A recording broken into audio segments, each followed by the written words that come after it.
कोंबड्याचं सुद्धा वाटप केलं जातं. तर मग त्याच्या अंतर्गत काय असते की राज्यस्तरीय काही योजना असतात आणि आपल्या जिल्हा परिषद मार्फत काही राबवल्या जातात. तर राज्यस्तरीय ज्या योजना आहेत त्याच्यामध्ये दुधाळ गट व शेळ्या मेंढ्याचा गट असा दिला जातो. तो राज्यस्तरीय एक असतो आणि दुसरा जो असतो तो जिल्हा परिषद मधून दिला जातो. फक्त महत्वाच्या गोष्टी लक्षात ठेवायच्या म्हणजे इथं की अनुदान जे आहे ते सर्वसाधारण जो घटक आहे त्यांना 50% अनुदानावर दिल्या जातात. तर जे अनुसूचित जाती व जमाती आहेत त्यांच्यासाठी ते 75% याच्यावर दिले जातात.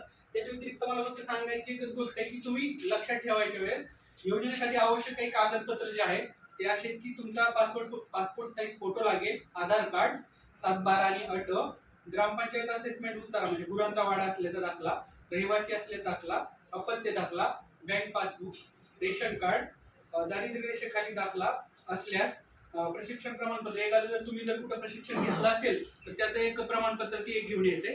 अपंग असल्यास त्याचा अपंग असल्याचा दाखला द्यायचा आहे. बचत गट सदस्य असल्यास त्याचा एक दाखला द्यायचा आहे आणि सुशिक्षित बेरोजगार असल्यास त्याचा कार्ड द्यायचा आहे. कारण हे ज्या शेवटच्या 2 गोष्टी आहेत बचत गट सदस्य दाखला व सुशिक्षित बेरोजगार कार्ड असल्यास कारण या जर तुमच्याकडे जर हे कार्ड असले तर तुम्हाला ही योजना भेटण्यासाठी प्राधान्य दिलं जातं.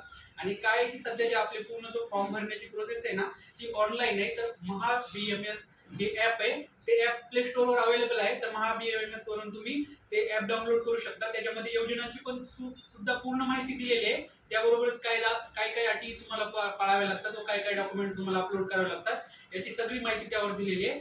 याच्या व्यतिरिक्त जर तुम्हाला काही जर समजा अडचण असेल किंवा एखादी क्वेरी असेल तर तुम्ही आमचे पशुधन विकास अधिकारी विस्तार खेडलं जे ऑफिस आहे ना तिथं मराठा भवन त्याच्या पाठीमागं तिथं तुम्ही भेट देऊ शकता. तर काही अडचण असेल तर तुम्ही विचारू शकता. थँक्यू. तालुक्याला टार्गेट काय